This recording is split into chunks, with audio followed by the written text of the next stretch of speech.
Hi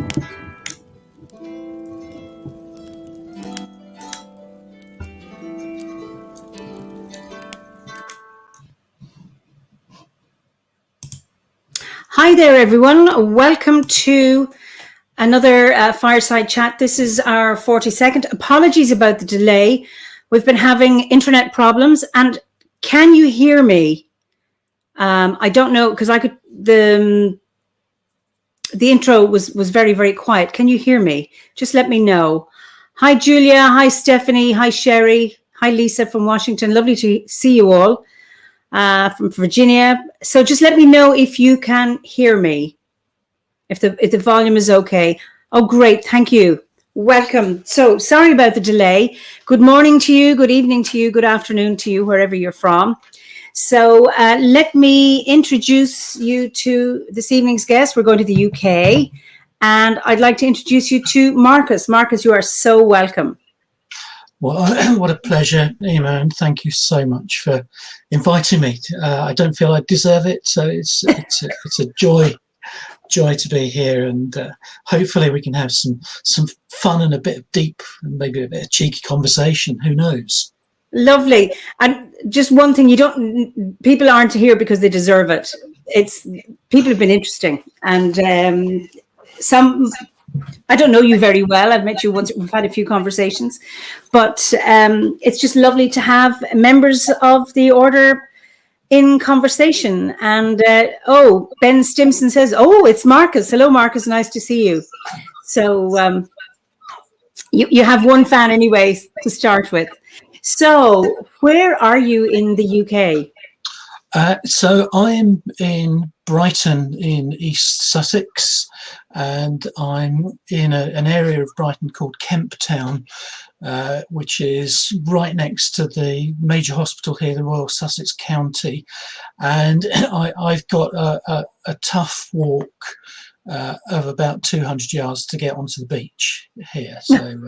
So we have a very large outdoor swimming pool here, which is free all year round. Wow. And have you been able to swim in it during this past year?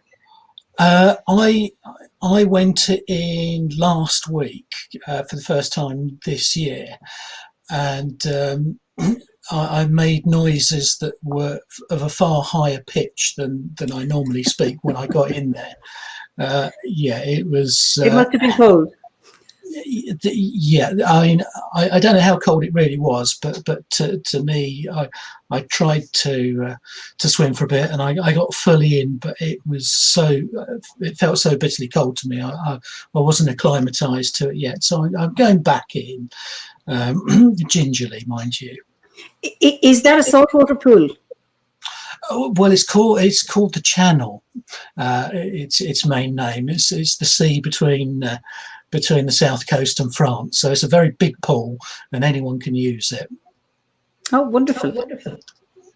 So you're in a seaside landscape. So how do you link that with your druidry? We're very fortunate here because we've quite literally got the land, the sea, and the sky here. And although Brighton is now a city, we are nestled on one side of the South Downs, which is a very beautiful part of the world, and I've got 5 minutes before, a 5-10 minute walk to be out on the hills, looking over the sea and looking at the different parts of Sussex. But it's in easy reach of so many beautiful places, and I'm very lucky. I organise a few walks for a few people on quite a regular basis, and we try to go to lovely places, and we don't have to travel very far to do that. Do you have any well-known place, like sacred site near you? We've got quite a few. I mean, we've got the Long Men of Wilmington, which is where the Anderegor said will normally meet, and as far as I'm aware, we're hoping to meet just for a picnic at Lunasol. But there are so many so many barrows and places along the coast. One of the sort of major beautiful places, Kingly Vale, which is just north of Chichester. That's about an hour's drive west of here, and we've got some beautiful, very, very old yew trees there, and it's part of the National Yew Tree Collection. Yeah, and we've got, there's, in Brighton itself, we've got Hollingbury Hill Fort, which is above a golf course at the very top of the hill. We get beautiful views along there. So there's not an awful lot to see there, but you can let the imagination wander. You know, I'm afraid I'm not a historian, so I can't tell you an awful lot about it. There's Frank Martinez, who was a guest, I think last year actually. Hello, Marcus. Greetings from another edge of the cauldron of the sea. We have land of mountains and redwoods, sea, both Pacific and Humboldt Bay, and the sky. Oh, I've got an echo. I'm sorry about that. I don't know what it is. And this is, thou shalt not covet thy fellow druid megalithic sites. So, I've got an echo, and I don't know why that is. It's strange. Anyway, forgive me for the sound, everybody. Can you hear the echo, Marcus? I can't hear the echo. Can our viewers hear it? If it's just me, I can put up with it. So, what brought you to Druidry? Formerly, it was in 2002, but for years I'd been involved in healing groups, and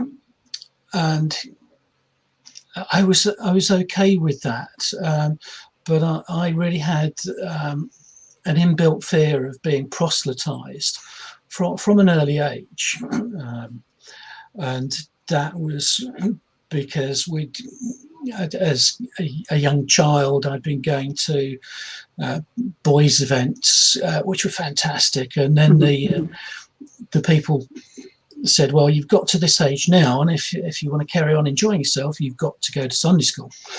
And I didn't feel that was right. Even at that young age, I felt it was for me to find my faith, not for it to be forced upon me.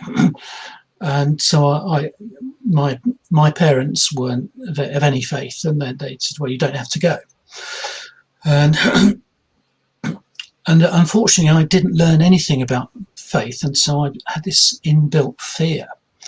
And in the 70s, we had Dennis Wheatley, and in the Daily Mail and the right-wing newspapers, anything that was non-Christian was Satanism. And we had Tales of the Unexpected, and the Wicker Man wasn't the best press for Druidry and paganism, for people not involved in it. And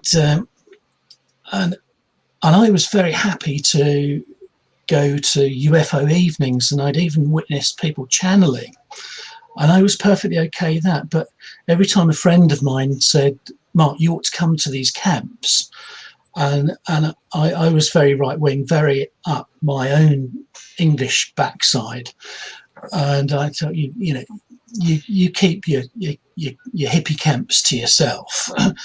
And in 2002, I ended up being jobless, homeless, and relationshipless within 2 weeks of the start of the new year.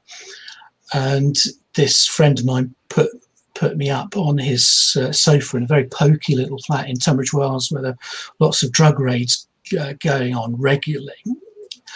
But he kept asking me about this, and eventually he said, "Well, why don't you come to one of these camps? And if you don't like it, I'll just take you back." And so I kind of reluctantly agreed. And the camp was a weekend camp, and it was called Space for You. It was organised by the Rainbow 2000 group. And he took me via Avebury Stones, and I was just amazed at his stories and the stories of the stones there. And he wasn't a druid or a pagan. And we went to this camp, and I finally met people who thought in similar ways to me. Nobody of my family or friends believed in anything of, healing or the fact that we're far more powerful than we are led to believe we are. It's the people in power don't like us knowing how powerful we are in a very gentle way. And I felt like I'd come home, and my friend didn't say "I told you so." He just smiled like a Buddha. And it was remarkable, and I enjoyed it so much. I looked at this brochure and found out there was a camp in a couple of weeks' time, and it said art therapy, and I thought, fantastic. Maybe I could do with a bit of therapy. I'll admit it. And so I paid the money, and 2 weeks later I drove the 200 miles there after work. There was about 3/4 of an hour light left, and I arrived at the gate and said, "Hello, I've come for the rainbow camp, for the art camp. This was where the field was last time." And the chap said, "Well, this is the rainbow field."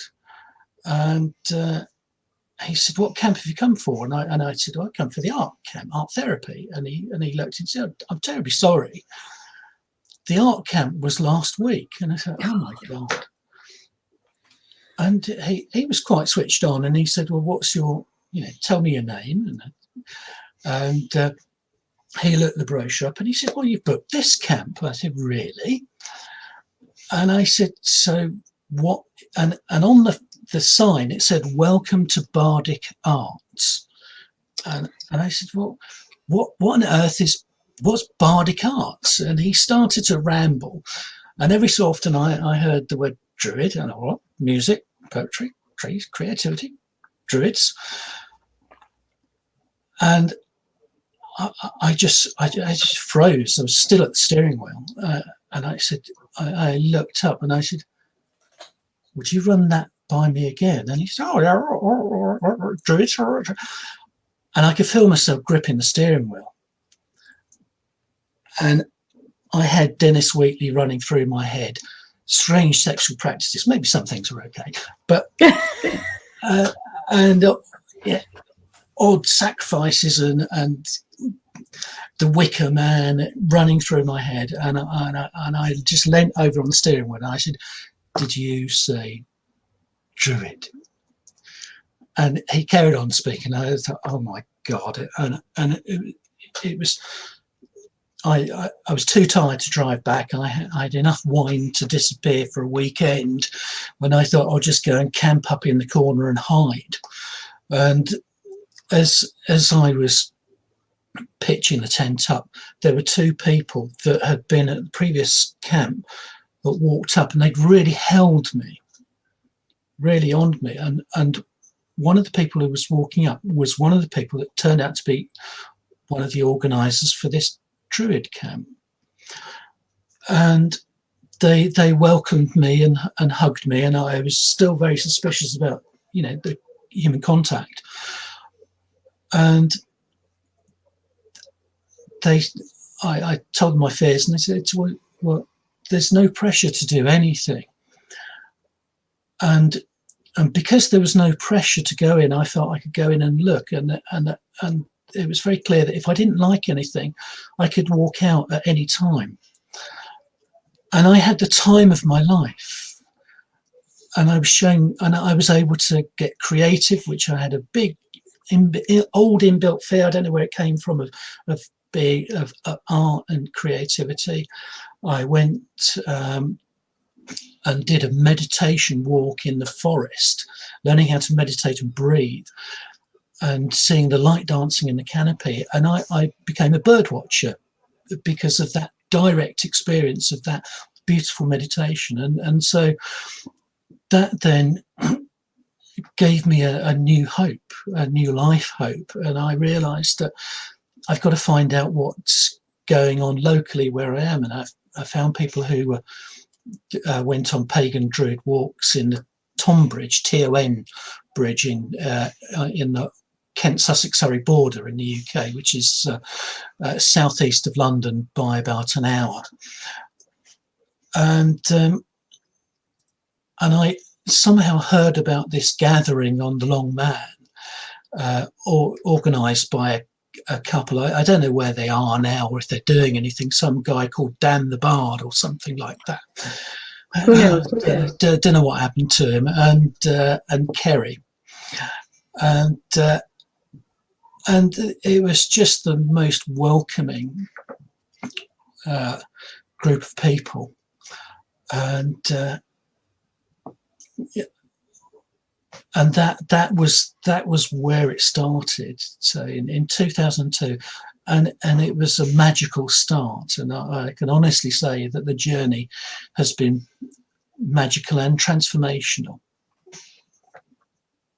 Beautiful. Beautiful. Can you mute while I ask you a question? That might help. Your mute is at the bottom left hand. Ah, great. There's no echo now? Good. Okay. So, how do you, when you discovered your creativity, how did that was, I think, what, a particularly art medium.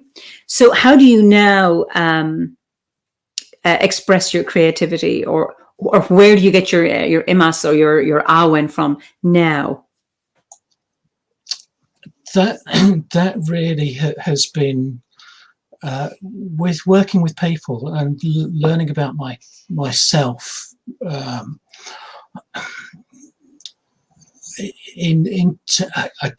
I'd lived a bit of a dramatic life, if you like, and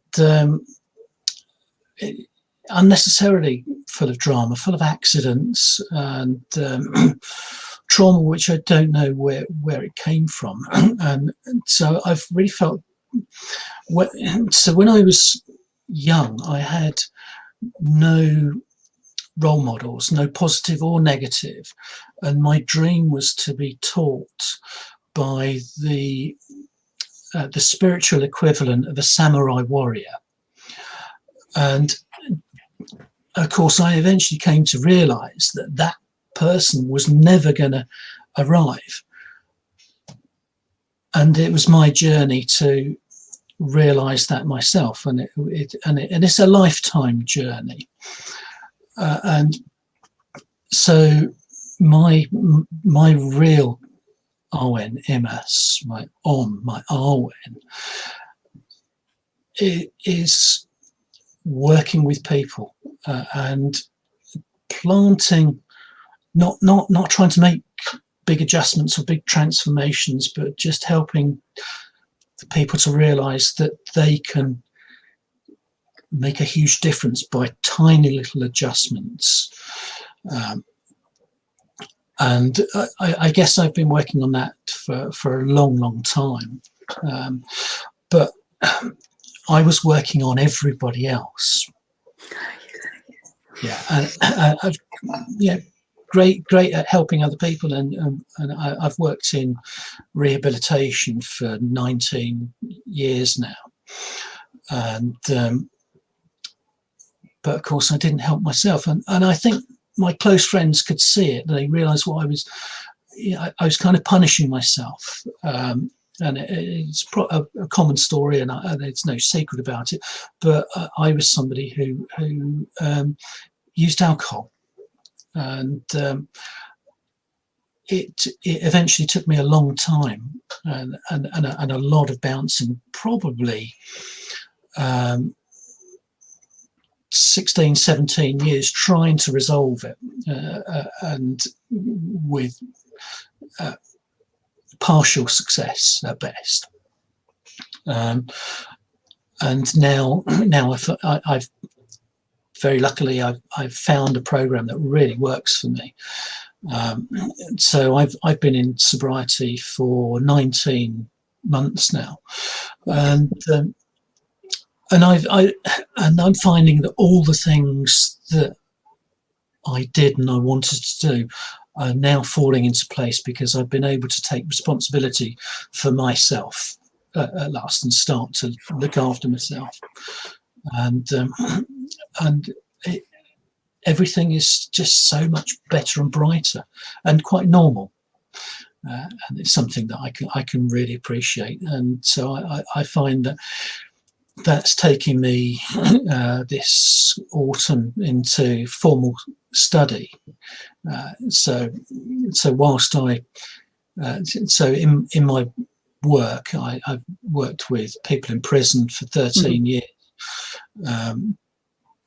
working in general rehabilitation, but in the form of teaching people how to write and how to use computers, that sort of thing, how to do things for themselves. And I now work with ex-forces, men and women who've got severe and complete sight loss, and I teach them how to use computers with sight loss and often hearing loss as well. And but behind all of that that's not why I do what I do. To teach somebody how to do something, it's how to work with somebody to help them to find the best part of themselves and to help people be more independent. And so over time, what my aim and plan is to gradually turn it around, so I do more and more of that. So yeah, I'm doing an MA in applied positive psychology this year, so I've got to get it right. So there you go. I've told people now, so I've actually got to do it. Wonderful. Can you mute again?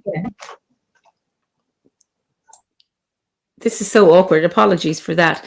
So I'm interested and curious about how your sobriety has freed you up to take better care of yourself, and how does that manifest itself? Quite simply, I mean, there are reasons for why I did drink, but I was one of the 10% of people who don't realise that actually they have an allergy to alcohol, and that means that where the majority of people can have a drink and just decide not to drink it or put it down and ignore it, as soon as somebody with an addictive issue or alcoholism takes that first drink, there's a chemical change in the brain which means that they're almost compelled to take the first drink and to take the next one and the next one and the next one. And so one is too many and 1,000 isn't enough. But what it's done is it's given me my mornings, my evenings, my days back. It's given me time to think, time to have a daily practice, and to really start to look at what are the things that I've not been doing right. What are the things, not necessarily that are impeding me, but what is it? What can I do to improve my well-being? So just being, not drinking alcohol in the quantities that I was means that I'm an awful lot healthier. And I was fortunate enough that that I'd caused no damage, which is entirely possible. So my clarity of thought, my desire has come back, and I feel alive as a result of it. And I hadn't really felt alive, I don't think, ever. I was certainly a very sickly child and teenager, and an adult for a long time through various health conditions. But now, most of those are, well, they're all managed, and I've even found a chronic health condition has disappeared. So my asthma, which I've had since I was 6 months old, I'm 57 now, it's disappeared in the last few months, which is, unbelievable. Fascinating. Yeah, so I can get out and just be active and just take part in life, which for most people seems, well, that's the normal, natural thing. But for people with an addiction, it's a daily battle. and I'm glad to say it's one I'm actually really enjoying. Can you mute? Yeah. Sylvain says, Marcus, your explanation of your experiences with Druidry is a great gift. Thank you for sharing, and it brings joy to hear you're really well and healthy. Your journey is a beautiful blessing within the world. Thank you. And then somebody else says, Marcus, this is Blanche. Marcus, as I live and breathe again so soon, how lovely to see you here. I've missed the beginning, but sorry, this is sounding fascinating. Yoss says, you're so brave. It's part of the journey you will stay on. It's lovely to hear your sharing of this. I'm just going to go off screen for a second because I can't read easily on the screen. I'm getting my more computer friendly glasses so that I can actually see this. So you mentioned a daily practice, Marcus. What kind of a practice do you have? So it's yoga stretches, but when I'm doing that, I'll offer prayers and healing to people during that. And I'll also say the Serenity Prayer as well, for a really good daily start. And I quite often, so that really sets me up. And I know that if I don't do the stretches regularly, I get serious hip and back issues through natural spinal conditions. But doing it means that I can go out and do the walking and not suffer. Unfortunately, I did have to give up golf, and I did used to play with Dave, Dan the Bard, and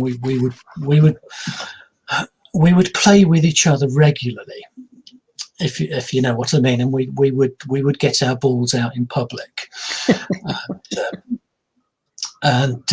so it's something that I miss dearly, and it was a very sad day when I realised that actually, although we had a wonderful time getting completely away from our own worlds when we were just focusing on that one thing. But it was Druid golf. It really was, because Dave would be about to take a shot, and I'd say, Dave, and he'd say, yes, Mark. I said, over there, 5 o'clock, marbled white butterfly, and he'd say, whoa, God, Mark, that's beautiful. And I'd be just about to hit a shot, and he'd say, Mark, yes, Dave. He said, 10 o'clock, there's a stag. No way, Dave. And he'd say, yes way, Mark. Good grief. And so it was like that. And so we would have the most beautiful walks together, and fun time, and we'd post silly innuendo afterwards on which a couple of people commented on, and I thought, well, I don't know what you're talking about. It must be your mind. Well, but I was speaking really... of such, there's a comment from Will. I'll let you read it yourself, from Ricky, who's always very reverent and full of gravitas. Yes, he says, such a shame that you and Dave can't whack each other's balls in public anymore. Well, we've got the weekend coming up, so you never know. Anne Beer says, I love this golf with nature watching. And Penny Billington, I remember being on retreat with her, talking about, we were spotting wonders. I think it's in one of the, I've forgotten which of the Mabinogion, talking about wonders. And this idea, we often do this, what wonders have you seen? And it's really interesting that you and Dave, while you're golfing, if it's not this marble white butterfly or the stag, and that's just wonderful to be able to spot wonders while you're playing golf. I'm a golf orphan. My mother is 85 and she still plays golf. I have no interest in it. What we say, it's this. Actually, you're the exception to the rule. What do they say? Is it's a good walk that's spoiled, which is golf. But the way you and Dave do it by spotting all these other things is just fascinating. It's lovely to hear it. Yeah, it was sad, but I've just found out in the last couple of days that Dave has had somebody, a good friend's partner, invited him, and he played a full round of golf with him. So yeah, I'm really pleased for him. I'm sad that we can't play, but really pleased for him. You mentioned healing as part of your, sending healing, because when I first met you, it was at a rainbow camp, but that was the only camp I've been to, only Druid camp I've been to. I missed the OBOD ones. They were gone by the time I was considering going to camp. And I was really, really impressed because you and Ferdiad were holding the healing tent. And I was so, so impressed with the sacred space you held. I was quite anxious because I didn't know many people, and when you go in, how vulnerable you are to go in for a massage with a stranger, with other people being in the marquee as well, getting treatments. And the person I was assigned was Mouse, and he was just amazing. But I was so impressed with how that was held, because I had gone to the electric picnic that autumn, and there were healing tents there that I couldn't go in because it just didn't feel held.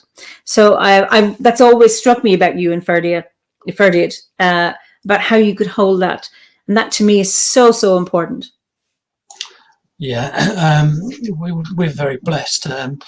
So I went to a lot of the rainbow camps over the years, and found myself doing all sorts of roles. From I would happily do the toilet, clean the toilets, the showers, do the recycling. I work quite a lot of times on the gate, welcoming people, because I know it's so important when people arrive to an event like that can make the difference between an event and something wonderful, just by how you're greeted. So that was really important. That was really passionate. And I remember sitting around a fire a few years back, and people were just having a general chit chat at one of the Druid camps before the day before the event was due to start, and they were asking me that same question you asked me: how did I get into Druidry? And they told me, I told them the story, and they said, and I said, you tell an all right story. And hello, what's coming up here? And they asked me to be the MC for the Eisteddfod, which I then did for several years. And when I started doing it, people were talking in the marquees over the people who were getting up, sometimes for the first time, and it was a massive thing. So I gradually got people to realise that, by people giving their full attention and recognising the people on stage in the first time, they could change somebody's life. Whereas if they talk over them, they might put somebody off for life. But there may be a hidden talent sitting at one of those tables watching what's going on. And if they feel that the people on stage are really well received with love and compassion, it might just inspire that hidden talent to burst forth. And my gosh, we saw some wonderful, unexpected talent there. You just never know who's with you and what they can do, and it was just such a joy to do that, and that things evolved, and eventually Ferdiad asked me if I'd coordinate the healing tent with him, which was an absolute honour and a joy. And so for my personal work, I listen to people, and at times I'm clairaudient, so I can hear the messages that people's own soul have to give to them, but they can't hear, and they need a transmitter or a radio to tune in to feed it back to them. And I can hear by people's own use of thought and language where they're holding themselves back. And so I would look at reframing that. So I would just really check in with people and see, you know, where are you? Yeah, where are you? And if it was you, Eimear, I'd say, where's Eimear? Where are you now? And something would allow something to happen and to flow, and we would then heal that, possibly with some NLP if there were some fear issues, and just to allow the person to walk away with something that they could carry wherever they went, to remove a fear of whatever, fear of going on stage or meeting somebody. And I would finish that with the hands-on healing. And I'd been healing for a long time, but I have studied as a Reiki master twice over. Just and not because, you know, that's to do, but I found it was a really useful structure. So a nice structure, and I redid it a second time just to keep my hand in, because I don't practice it formally on a regular basis, so it's not an income stream of mine. So but it gets used, you know. I use it every day as far as remote healing is concerned, for the highest good, and very occasionally it's usually at a camp when I would offer that to people who want or needed it. Gabriella says, you could totally work as an experienced designer, Marcus, aka create experiences for people. Your highly sensitivity to details is key.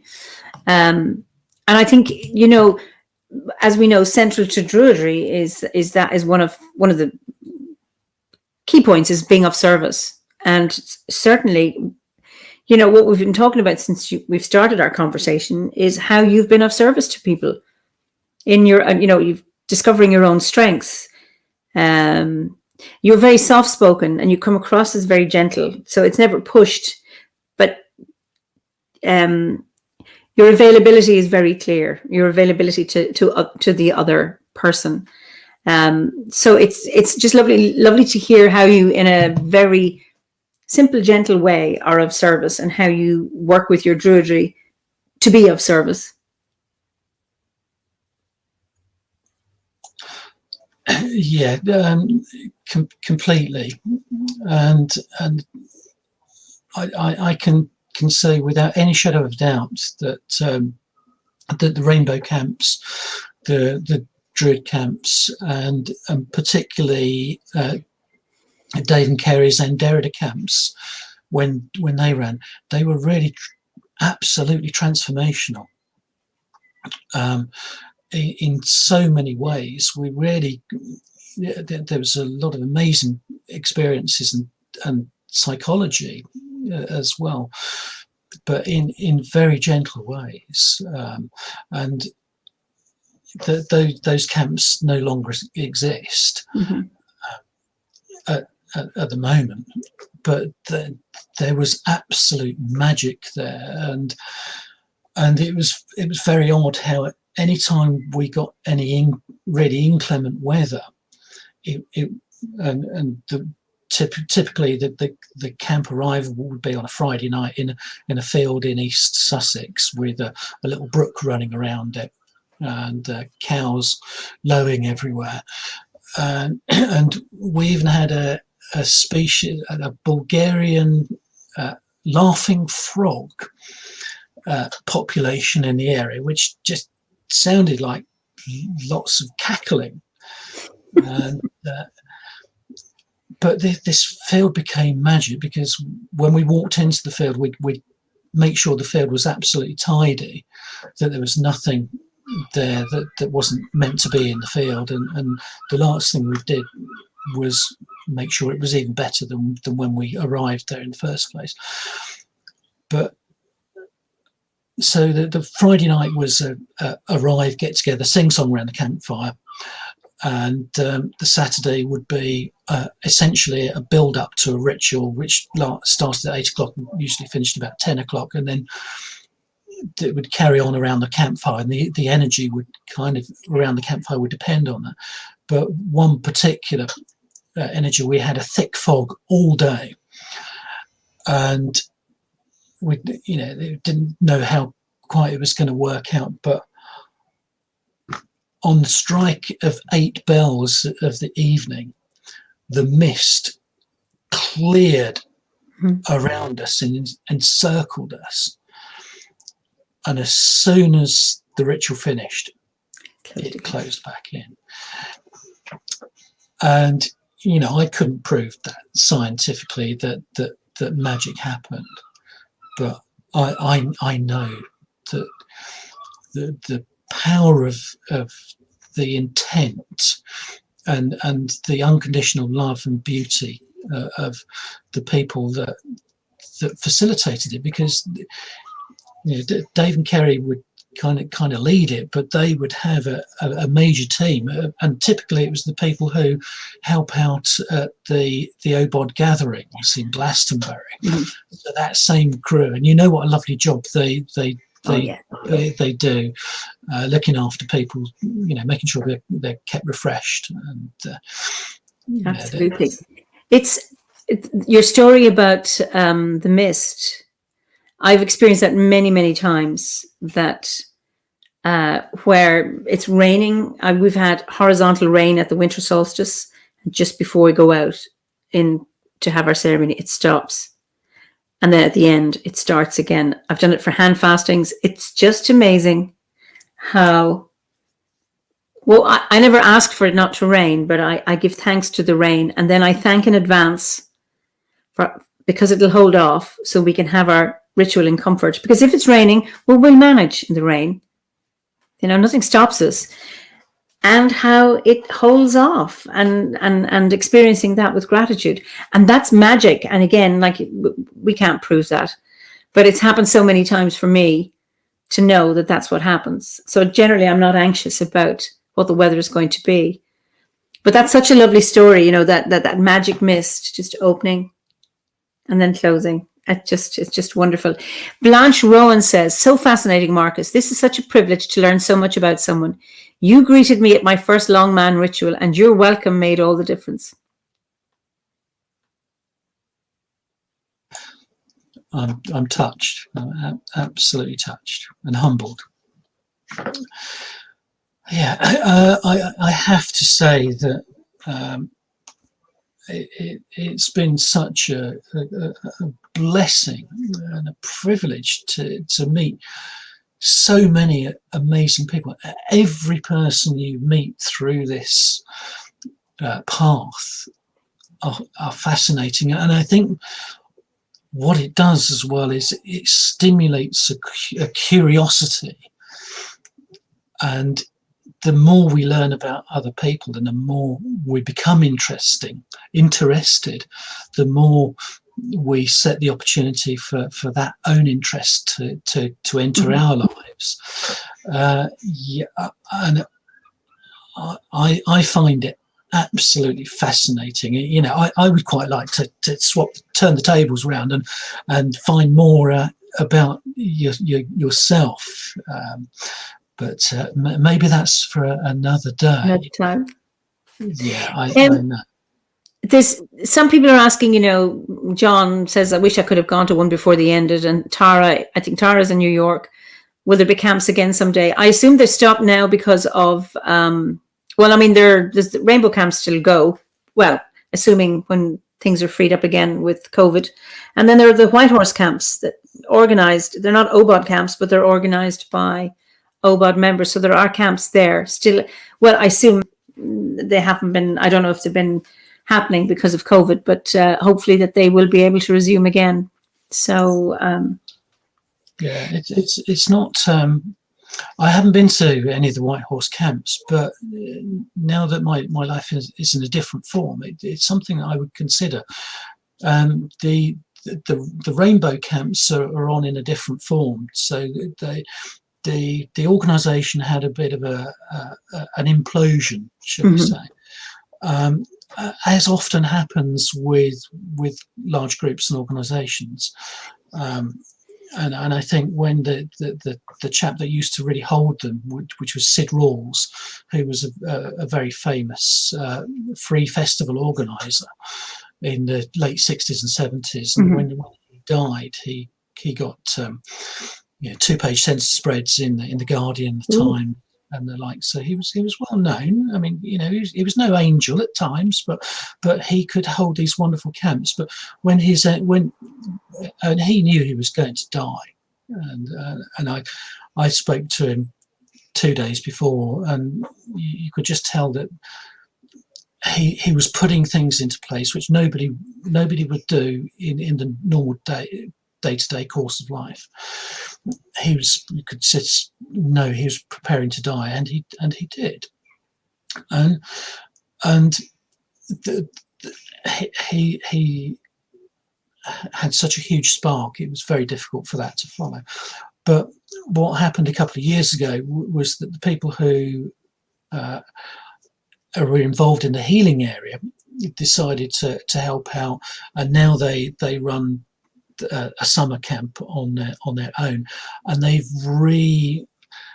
rekindled all the original values about tribe and making sure that everyone is safe, everyone's vulnerable, and we're going to have a fantastic time, but we're not out for a drink and drugs party, which some of the camps did lean towards.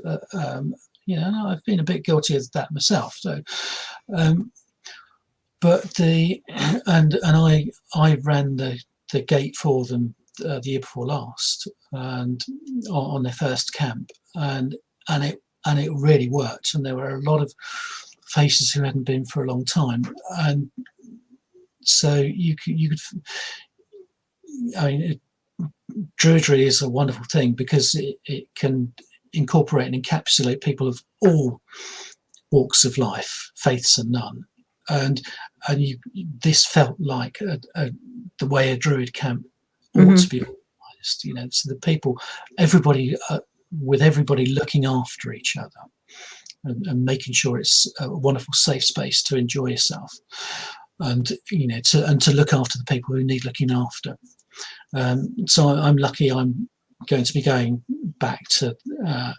I'm going to that camp as a paying punter for the first time ever, because I've always worked it. But I can't help myself. I'm going to be offering to do. I've already offered to do something. So, but I do hope that there are other Druid camps come about, and in fact, when we couldn't organise the camps, we realised that there were people who only knew each other through Druid activity, Druid events, Druid camps, but we didn't know each other outside of that. So we set up this very small camp called Chill and Skill Fest, with the idea that we would all come to this campsite with no plans at all, but we would bring something along that we could offer it, even if it was just our company. And people bought, knitting, creativity, and instruments, and just a very small group had a lovely time. We decided to rename it Tea Fest because the chill in Chill and Skill Fest was a bit too chilly. So that's something that we've run for about a dozen people twice a year for several years as well. So, but hopefully we'll be able to start getting back to those sort of events that are absolutely life-changing when you get a concentrated special time. We do collective work together to transform for the greater good. And I've been going to them for 20 years now, and so I've seen people's children grow up and become, learn from and feel free to play in those, especially the Anderida environment. And some of those young people, well, all of those young people have become really lovely young adults, and all have creative spark, which I've no doubt comes from the collective creativity in those camps, whether it's pure art, painting, poetry, singing, guitar. There's plenty of musicians. So, and I know that the average age of the Druid was creeping up, but seeing the younger people coming into that now, I think that there's hope that they'll at some point they'll realise that they'd like to do something similar and carry that forward. And so it's almost as if we're creating a living legacy. We did an earlier guest, Ellie Talent, and she was talking about saplings and sowing seeds and encouraging young people. And Larissa White, who's done the World Druidry Survey, and she's going to be a guest soon on this Fireside Chat.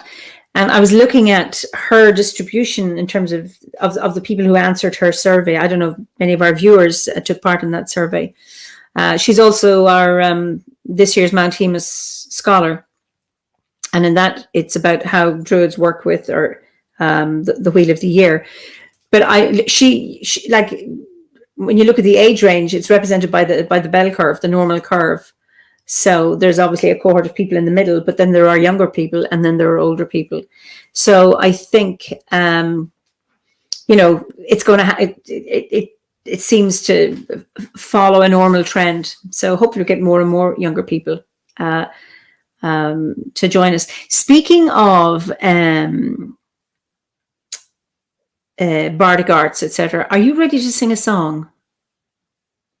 Yeah, I can give a go. I decided that I wasn't going to do it because I don't play that often, but I thought I might try and inflict something that I'd written on people and just see how it goes, see if I can regain my practice and just really get back into it. So I really like to noodle. So yeah, I'll grab my guitar and my words.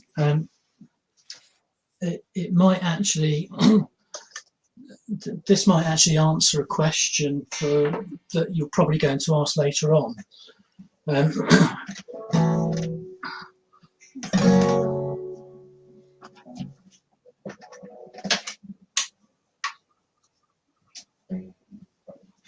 So just talk amongst yourselves for a second.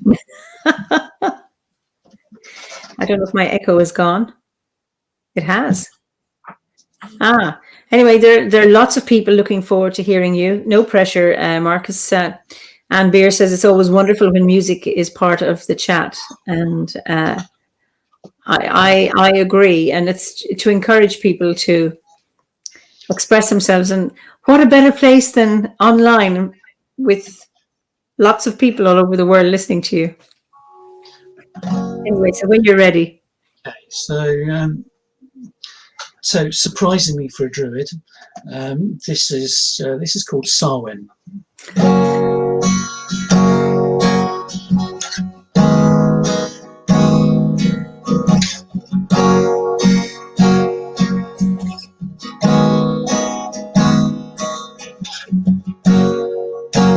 looking to the west, the sun is in my eyes.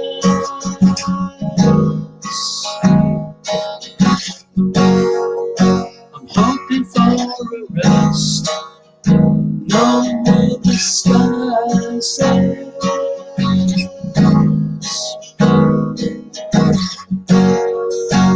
breathe so many breaths, searching for wisdom.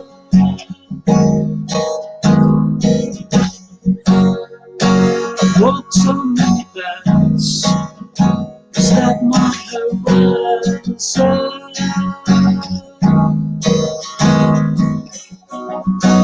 Hello, light, spirits, ancestors, can you see me?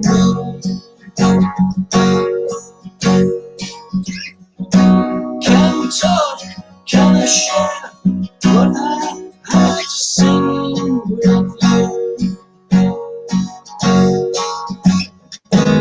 Can we touch again through this and veil of somewhere? Can we touch again through the mist and veil again?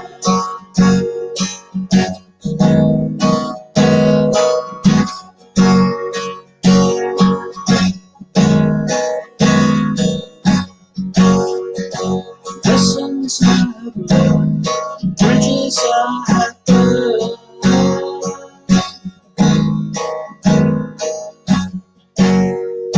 I yearn to share with you, and I'd like to ask of you.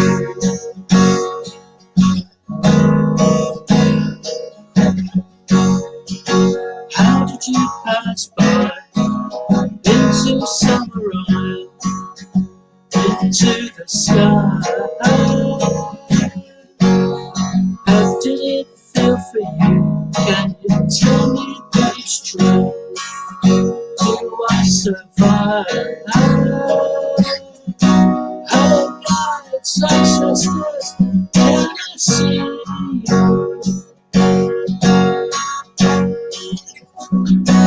Can we talk? Can I share what I have seen with you?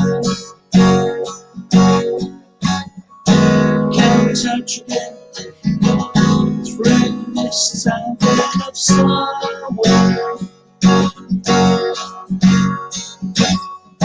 Can we touch again through the mist and veil again?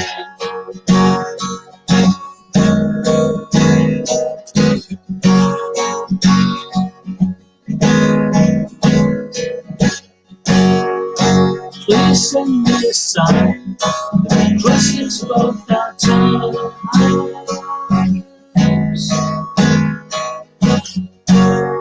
I wanna know it's true, I will be with you. If I can speak to Joan of Arc, see Jesus in the park.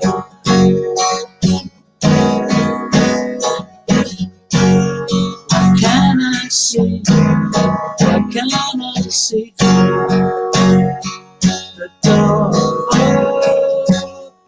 Hello, guidance, ancestors, can I see you?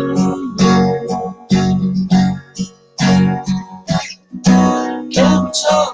Can I share what I've seen with you?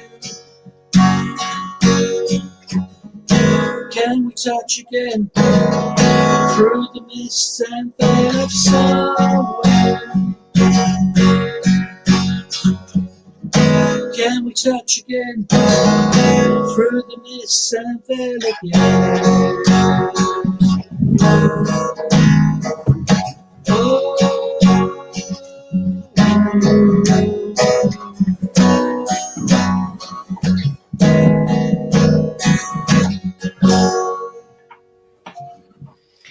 It's wonderful, Marcus. Is that one of your own songs? Yeah. Wow. You've never sung at an Eisteddfod in Glastonbury? No. I just sing a very silly song at Anderida. Okay. The Anderida Festival a couple of years ago, and I'd got this reputation for singing a very silly, boyish song about squashing butterflies and leaving things on windowsills that you shouldn't do, and people started to get upset if I didn't sing it around the campfire because it was a call and response thing. Just, I mean, as foolish as it comes. And Dave said, "Oh, Mark, I want you to do your song at Anderida Fest." And I thought, oh, right. And there's something very different about standing up on stage and he said, well, to save you, don't bother plugging your guitar, use mine, and I'll do that. And then about And he said, "Oh, you're going on about half an hour in," and then he came up and said, "Change plan. You're opening the event." And I wanted to question his parentage at that point, and so anyway, this song's called "On the Windowsill, John," and I walked up onto the stage, and it's a very high stage, so you're completely exposed and you feel very naked.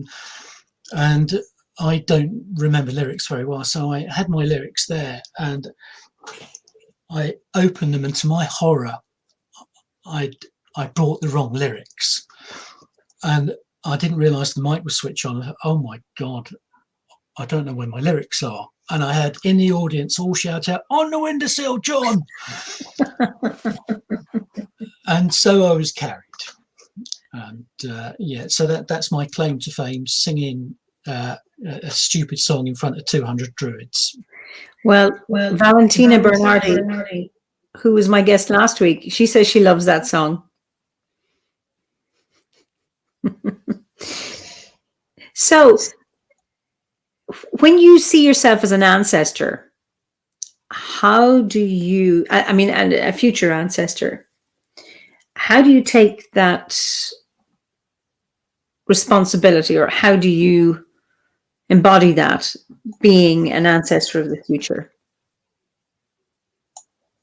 I think it's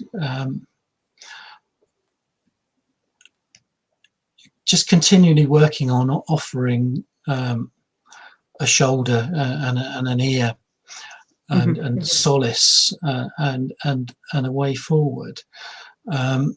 So I know what it's like to suffer and experience major trauma, and I think because of that, I'm actually blessed to have survived on many occasions, and I can so I can see when I ask somebody how they are, I know before I ask how they are, but I want to give them the opportunity, if it's there, if they need it, to call. Yeah, I mean, I was just trying to think of the female singer who sang, "Just call out my name and I'll be there." Carly Simon? No, she wrote Carole King. Carole King. It's on Tapestry. And so I'd like to, of course we don't know till we get there. Our brains aren't powerful enough to be able to experience that thing. And of course, when we're born, it's very rare for us to be able to reincarnate the knowledge that we've taken from a previous life. The child's brain just isn't big enough to cope with that, and so we don't know how we'll be when we go. But and if there's nothing there, whether there's nothing on the other side, when my body gets to be recycled, whatever happens to whatever's left, if there's something active and positive that I can do in that plane, that experience, to work with people in that plane and people back on this plane, then that would be an honor. I would love to perhaps be that guide. But the human being and the human brain is absolutely phenomenal. And in terms of damage, we discovered something called the human mirror neuron that can take over when we have damage, and it can start to repair and learn new ways. And we found that in facial recognition. So where people have lost their ability for facial expression through brain injury, and so they end up with a permanent frown which they can do nothing about. What scientists have discovered by observing other animals, and particularly monkeys, and they realized that when they were shelling peanuts, one would watch and then would learn how to do it vicariously, and through probably unfortunate scientific means, they've discovered that this was through something called the mirror neuron in the brain, and we humans have that as well. And so we're able to learn vicariously. But they did wonder if we're able to do that, learning that vicariously, and that is a separate part of the normal learning brain function, or part of the brain that learns, that what we've found is by using sound and using a model of a face which moves, and actually they used the one from the Doctor Who series that was featured in the 1980s. There was a head with a glass back with the electronics, and that simulates facial movement. And they found that if they put electrodes on the part of the person's face who'd lost their facial recognition, and then played particular notes, and then moved that facial recognition, got that person to touch it, it wouldn't relearn it, but they would be learning a new skill from a different part of the brain. And when I saw that talk where I work, as part of the research team, I was absolutely blown away, because at the time I'd suffered a major bodily. I suffered a terrible knife attack, and I just survived it. But I'd lost a lot of all the feelings in my hands and arms. Wow. And I couldn't hold a guitar at all. But what I was realizing as I was coming out of this trauma, that my brain was picking up other things, and I'd forgotten. There were lyrics which I couldn't remember at all, and so but it was really inspiring. It gave me food for thought, and I thought, I'm just going to keep picking my guitar up every day. And I was able to pick it up for 5 minutes in real agony, but in both arms and shoulders. And after 18 months, suddenly that 5 minutes went to 30 minutes. And I thought, wow. And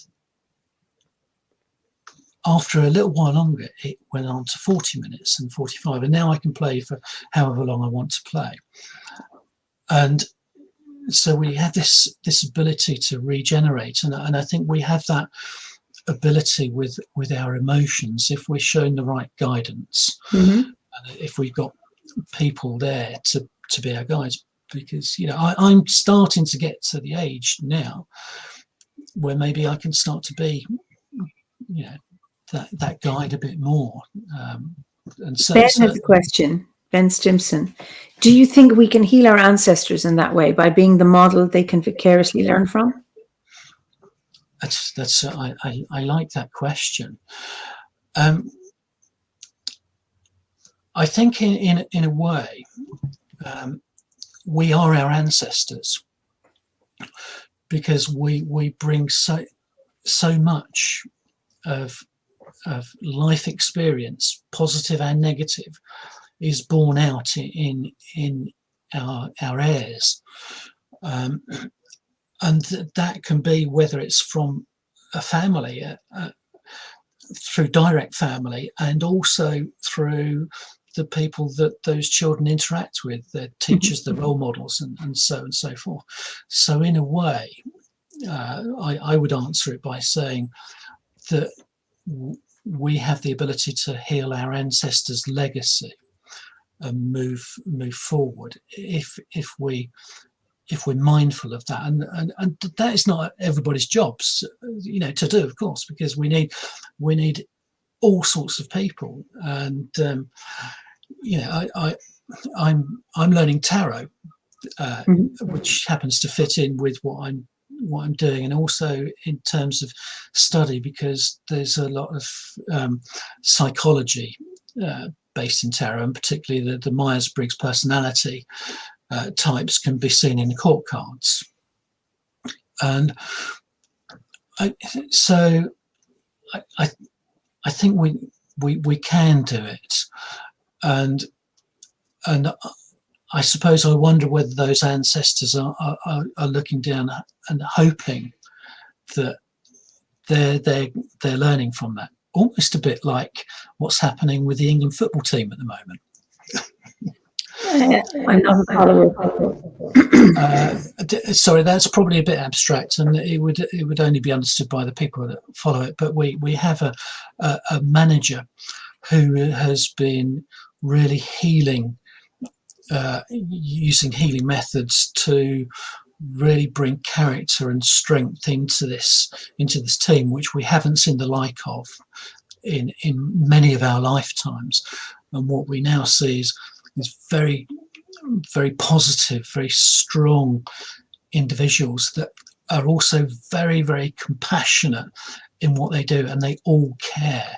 We see the entire England squad taking the knee for Black Lives Matter at the start of all their games. We see them the captain wearing a rainbow armband for LGBTQI issues, and we see young men, young footballers, of ethnic backgrounds challenging our politicians and being listened to by the entire country, because we're starting to realise that we're not hearing the right things to look after ourselves that we all need to do. And I think it feels as though we're in a real life version of the Lord of the Rings. The forces of dark and evil are amassing, but so are the forces of good. And it feels like we're in that sort of classic journey. But whilst we perhaps can't fight those battles ourselves, what we can do is always make a difference in our world, and that can, no matter how tiny, and that might be just avoiding treading on a wildflower when we're walking through the grass, or being mindful of the insects and the fauna that are around us. It could be as simple as that, but just adopting a caring, compassionate and kind attitude for everyone, including ourselves, of course. Because as I've finally come to realise after a long time, without care for yourself, you can't properly care for others, and it's not selfish, it's selfless. So I hope that answers that question in a very long roundabout way. Anne Beer says, how good to hear about the English team showing this leadership. Yes, I think it's going to fire up the passions on late Sunday afternoon. I know that. So it's lovely when we have this collective hope together. It doesn't matter it's football or rugby or Andy Murray in the tennis, or all the female golfers and cricketers. And of course, it's really lovely to see that the press and the media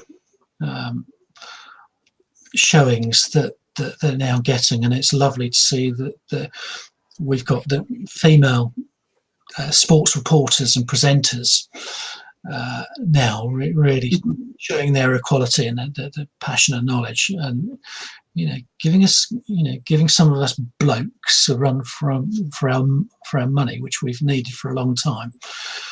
And long may it continue. So how do you honour the ancestors? It's in my certainly it's going to all the Wheel of the Year celebrations and doing that, and it's usually collectively. But I do ask for guidance every day. So it's an honouring in respecting and asking for their help, and hopefully my way of honouring that is to live as honourable a life as I can. I'm not perfection. I'm work in progress, and will always be. But I'll aim high. Yeah. Great. I suppose you've probably spoken of this, but the biggest challenge you've overcome. I don't know if that has been your alcohol consumption or. I think it's just been recognizing the enormity of life, and realizing that actually when we keep it really simple, it doesn't need to be complicated, and that has been my challenge. My challenge has been a life challenge. So at the moment it's a purple patch, and I can really enjoy the joy of normality. So I think that it's been a life challenge, getting over myself, stepping aside and letting me get on with it and stop getting in the way. Absolutely. What's the most reckless thing you've done? I've never done anything reckless. Okay. I would say probably.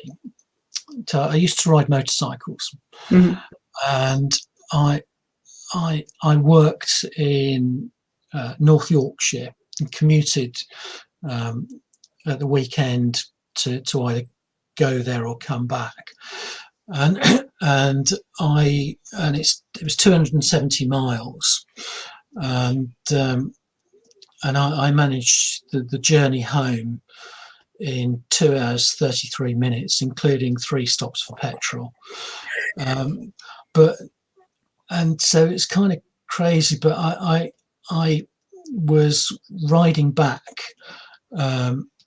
one evening, and I went from Harrogate is in North Yorkshire, in the north part of England in the UK, and it was about a 15-mile ride to get onto the main A road, main trunk road, back down south, and I was doing just under 140 miles an hour, and I went down a beautiful dip which came up and swung right, and I hadn't realised that there'd been roadworks, and I hit a ramp, and I went flying through the air 135, 140 miles an hour, and I overtook a car in the air.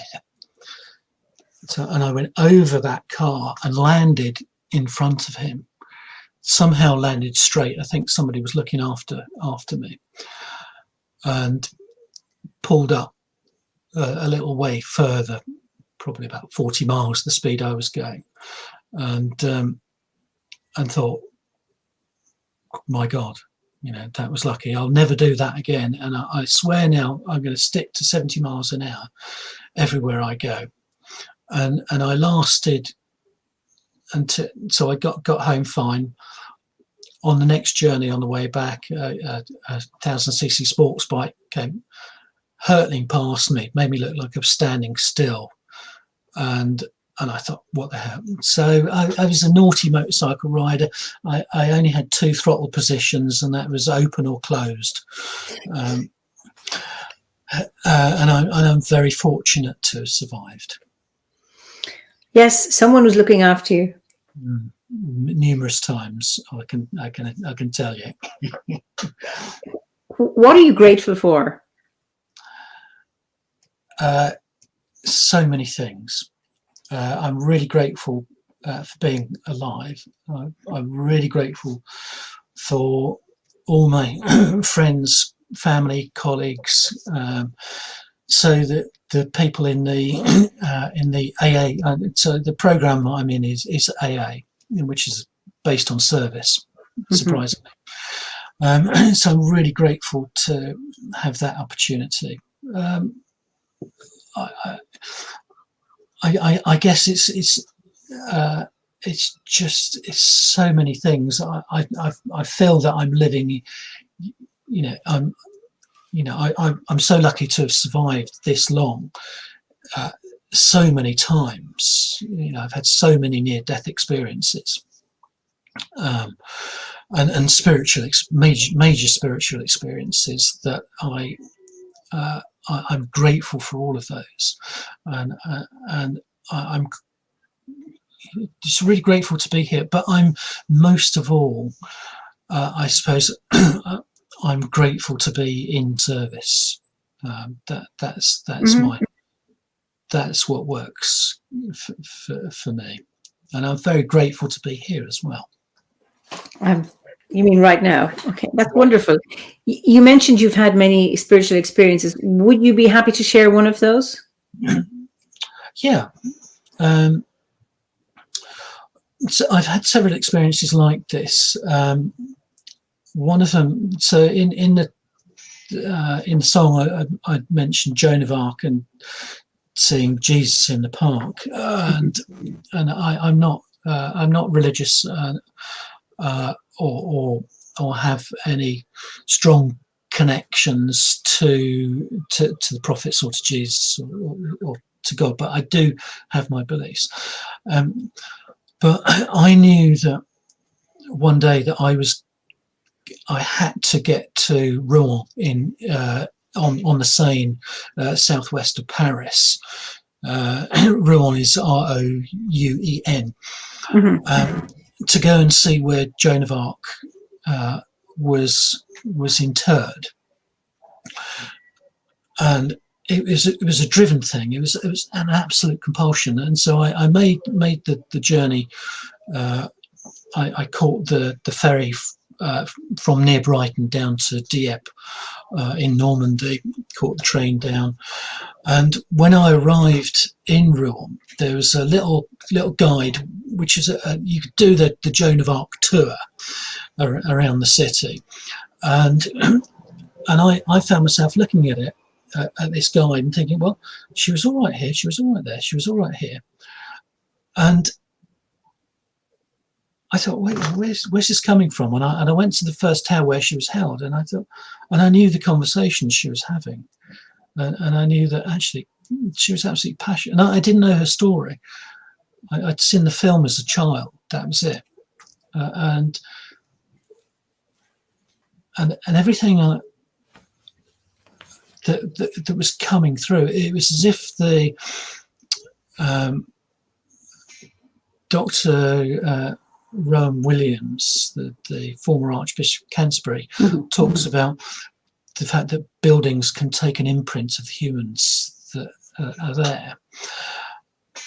And so where it was coming from, I don't know, but I knew the conversation that she was having, and how convinced she was that she was going to keep her faith, and she knew what was coming.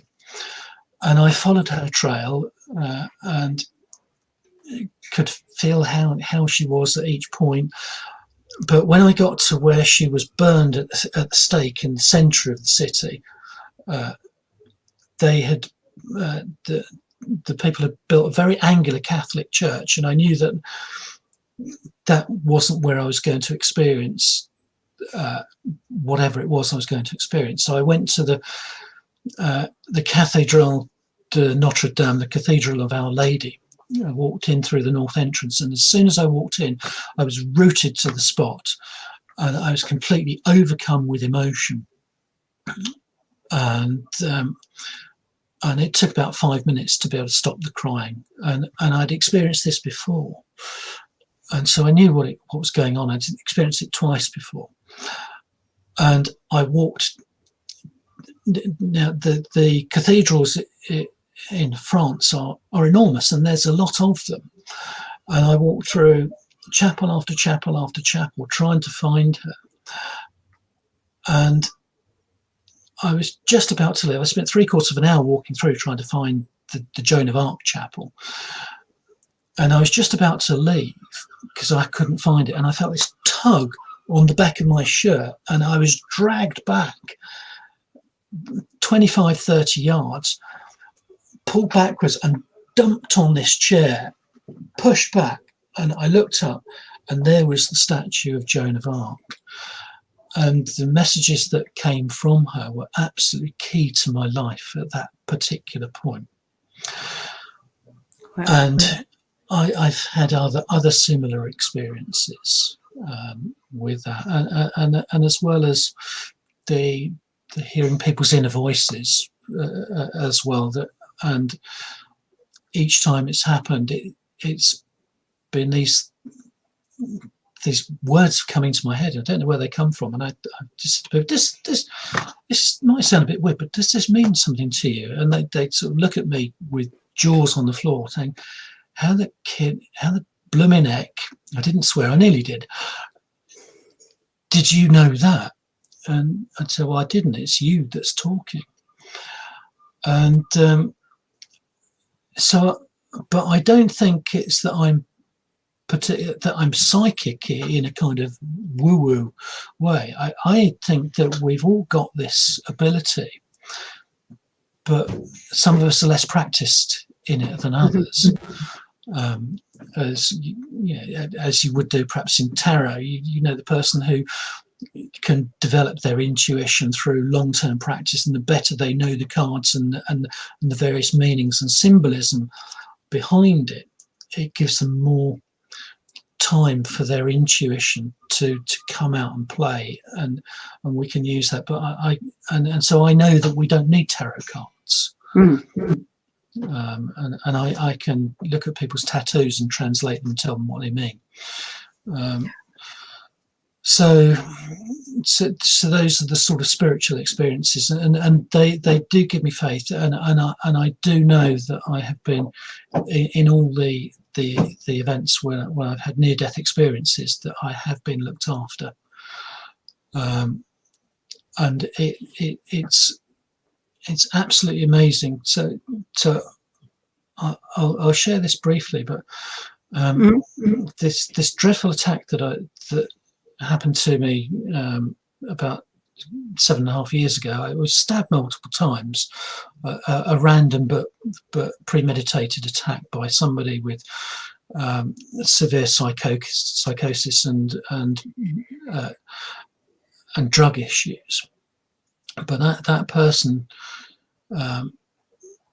stabbed me in a sort of roundhouse stab with a huge kitchen knife right in the centre of my chest. And I can just remember looking down and just seeing a film set and saying to this chap, "What the bloody hell have you done?" But it was witnessed that when this happened, I went down like a sack of potatoes, and they swore that I was dead at that moment. And they don't know how I got up and stood up, and I don't remember that. And I knew then that I had to be very wily. This guy wasn't going to give up, and I was a large man wearing Crocs without socks who had to get away from this very tall 22-year-old built like a brick outhouse. And I came to a crossroads. I mean, this was a literal crossroads that we hear about, and I knew I couldn't go back because he was behind me. I knew I couldn't go up because it was uphill, or to go left and uphill, because I wouldn't have the strength. I knew I was going to collapse at some point very soon, and I couldn't go straight on because that was where we'd come from. So I took the decision to go down the hill and hope for the best. And that was where the last of the stabbing took place, and when I collapsed. And it turned out that I collapsed in front of the busiest, in front of a surgery at its busiest time. And everybody came round. The ambulance crew were around the corner.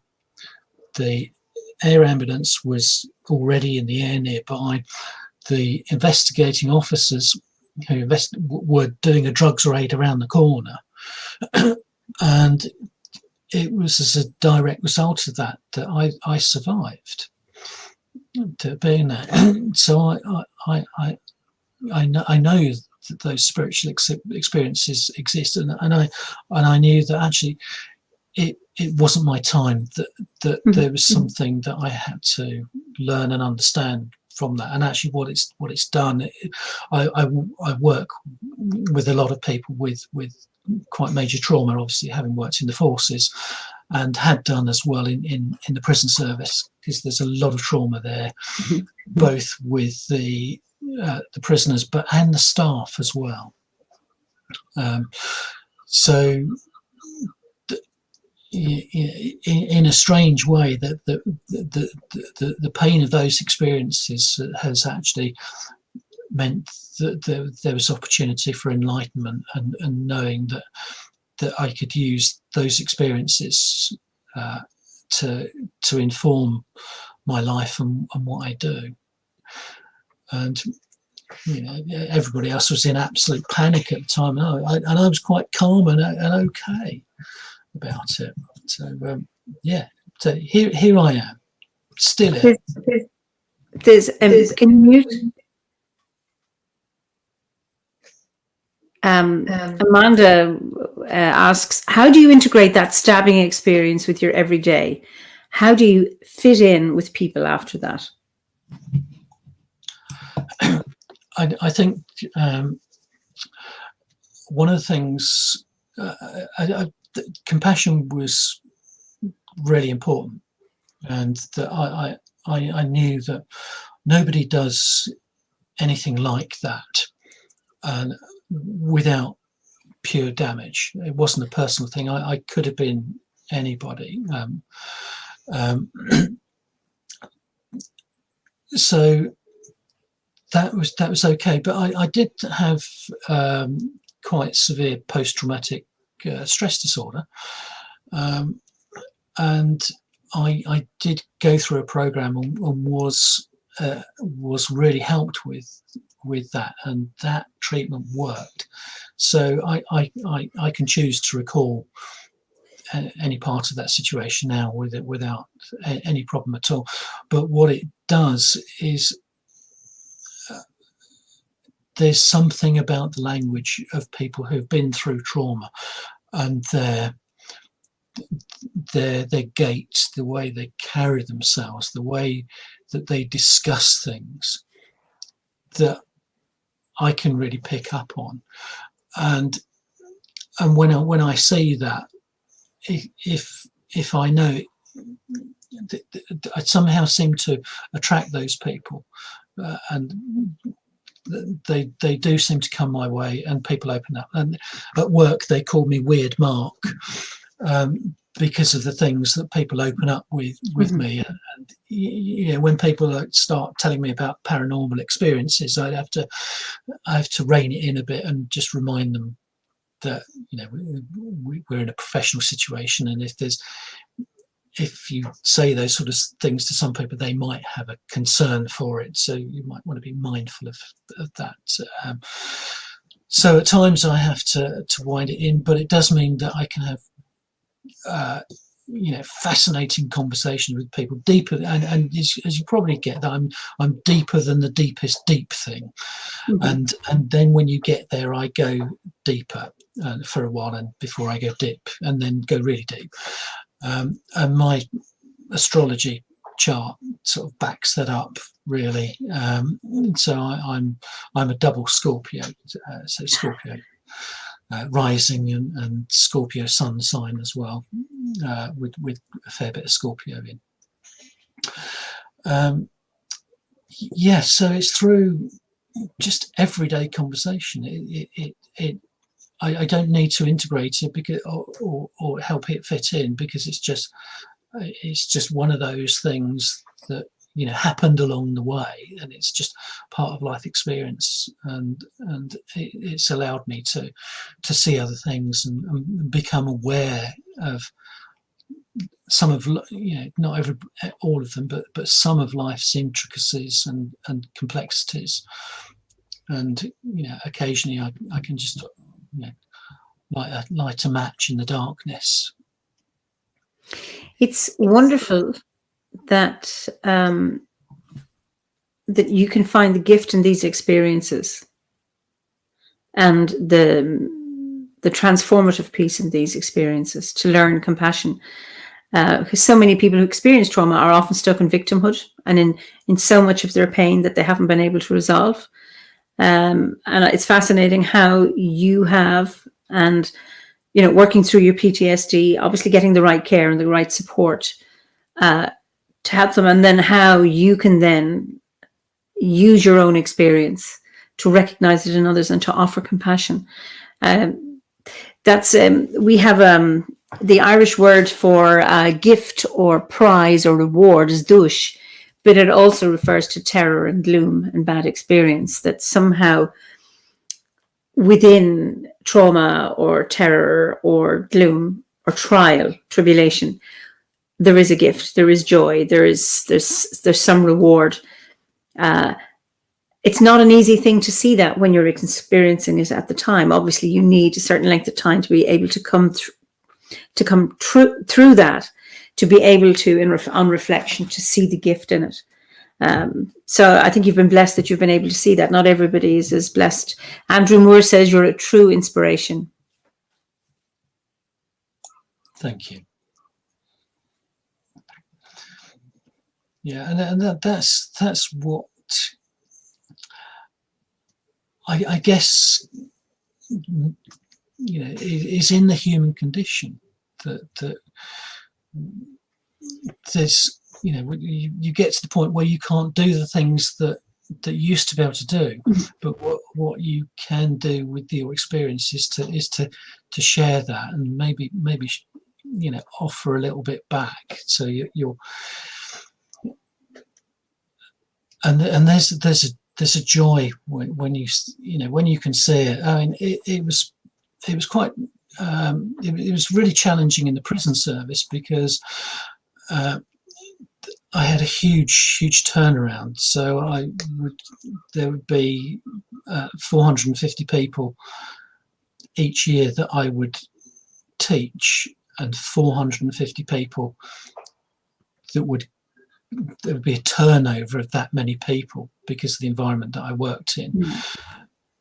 So the average I would work with people would be about 6 weeks, and so it's a very short time. But what me and a couple of people did was create a workshop for up to 55 prisoners, and we fully integrated it. So we would have sex offenders in amongst the main population, which is an absolute no-no. But what we did was we worked with the men, and we did have some gender people in there as well, and we would make it so that this was a study stroke work-based environment which was owned by them, so that it was up to them to effectively manage it with us as chairman, if you like. And when the people would come in, we would say, look, you have a choice. You in order to find respect for yourself, you're going to need to have a respect that you don't know what anybody else has done. And if I go into the workplace, I don't, or any workplace, I don't know what people have done, what they're really like, but I can have the professional courtesy and courage to work with people and let the judgment subside, so that we can collectively do something together. And it worked. It really worked. And that expanded to the prison service around the country.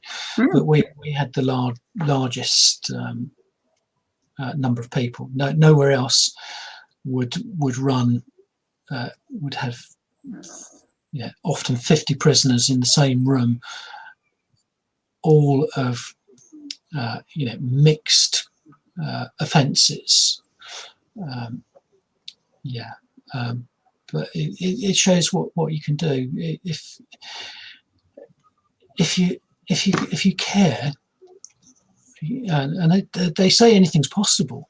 Mm-hmm. And we're remarkable creatures when we when we get on the right side of things, and just ask that we can be the best person we can today, each day, the best version of myself.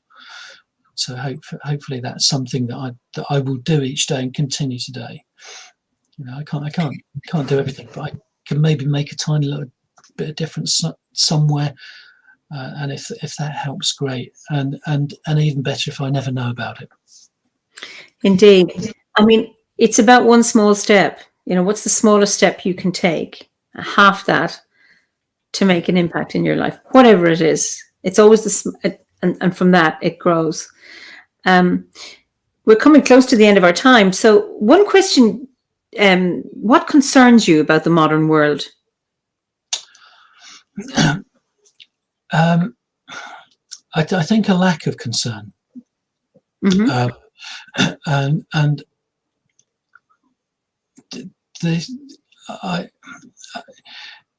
the hope is, in this lack of concern and this almost willingness to accept that whatever the people in open quote power close quote choose to do and throw in our faces, and of this beautiful place that we all share.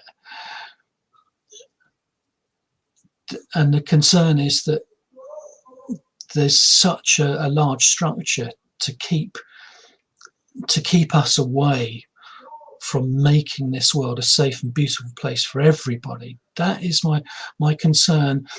Mm-hmm. that we don't keep that up. But that would also lead into my hope as well, and the hope that we inspire people to be able to make a difference wherever they are and whoever they are, however little that is. Mm-hmm. And that so that we build, and I feel that is building.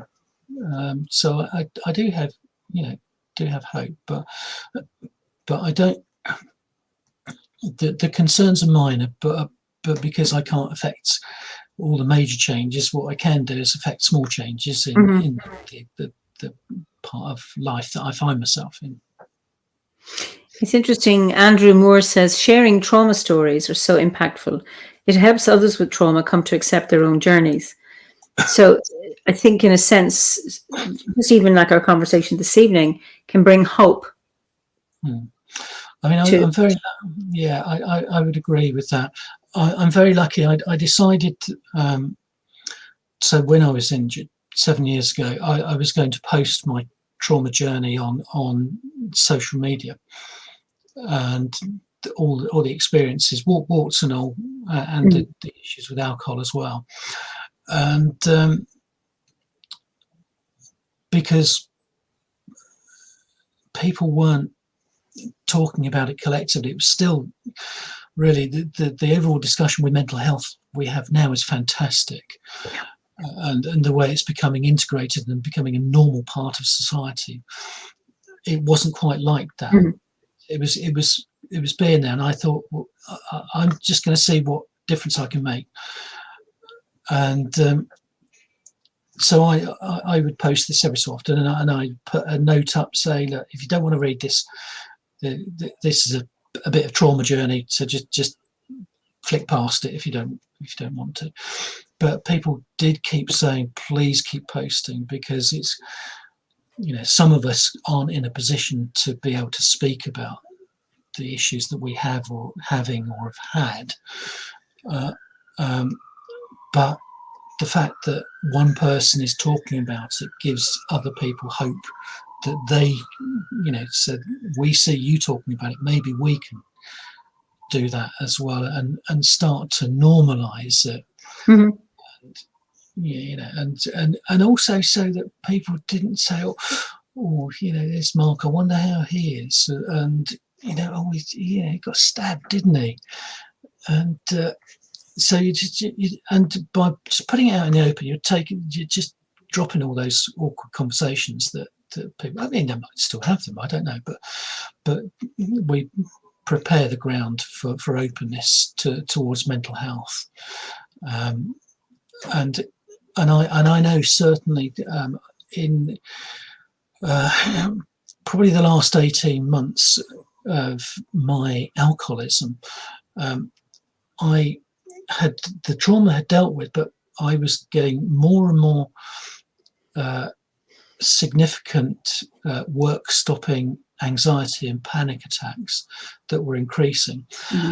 And my doctors and physicians thought that it was my trauma coming back, and that I was drinking to self-medicate from that. So I wasn't going out and partying. I was drinking behind a curtain, Mm-hmm. on my own. And I ended up with a total mental health breakdown that involved mental health services, the police. Although I didn't self-harm, people were concerned that I was having suicidal thoughts that I couldn't get rid of, but Mm-hmm. I didn't want to commit suicide. And I had decided to turn myself into A&E when the police turned up at work and had heard from my family, and they instead of taking me to A&E, because they said probably don't want to go there. However, in Brighton we have this new emergency mental health service, which is really safe, and you might want to try that first if you want. Mm-hmm. And it was that when that happened, I knew that I would have to. I knew I had to stop drinking. I think I'd hit my rock bottom. And since I stopped drinking, I've had one minor anxiety moment, which was about 3 months in to when I first stopped, and now I don't get anything at all. Wow. But a lot of that is because I work a program that works with your thinking. So Mm-hmm. the issue is not the alcohol; it's your thinking about life, the world, and the universe. That's the important thing. So so I've cleaned my side of the street, and I know that I can help other people in that journey as well. So the sharing of story amongst people who have experienced similar thing is an enormous benefit to people in that situation, to whatever that might be. It's absolutely story. To mute again. Your story is absolutely fascinating because you speak with such openness and honesty. It's so refreshing to hear that, and we've come to the end. So thank you so much for sharing that. Because it's very, very personal stuff. But I know from the comments of the viewers that they really, really appreciate that. I know I've spoken. What's your favorite season? So I mean, I think your favorite festival is Samhain, but your favorite time of the year, as a final question. Whatever day I'm in at the time. Wonderful. Wonderful. So, Marcus, thank you so much for being an absolutely wonderful guest. I really, really appreciate it. And thank you so much for coming on and for singing and playing your guitar and sharing your story. So I'm just going to close you off, but I'll just say goodbye to everybody. And so hang on there. So thank you all very much for being here today and for your comments. And I really, really appreciate that. So I look forward to seeing you next week for another Fireside Chat. And so enjoy the rest of your evening or day or afternoon, wherever you are in the world. And slán go fóill and mind yourselves. Okay.